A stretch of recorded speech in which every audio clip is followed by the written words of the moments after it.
अच्छा, अब आप में से बालों को तो मेरा ख्याल है नहीं आती होगी अंग्रेजी। हाजी नजीर जितनी तो आती होगी। हाजी साहब हैं यहाँ?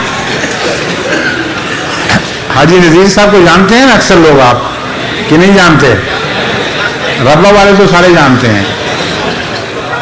हाँ, कपड़े वाले नहीं, अंग्रेजी वाले। उनको शौक था अंग्रेजी बोलने का। वो कोई लफ्ज़ टेढ़ा अदा करके तो समझते थे अंग्रेजों की तरह मुंह बना लूं तो अंग्रेजी बन जाती है।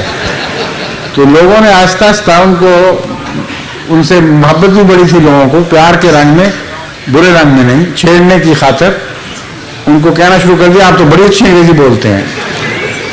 यहाँ तक कि उनको यकीन हो गया कि मुझे अंग्रेजी आती है।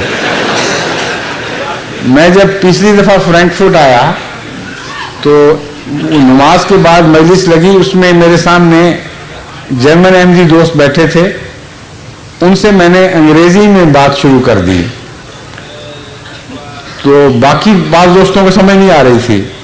मेरी नज़र हाजी साहब पर पड़ी। मैंने कहा, हाजी साहब आपको तो समझ आ गई होगी ना? कहते नहीं, मैं जर्मन नहीं आती।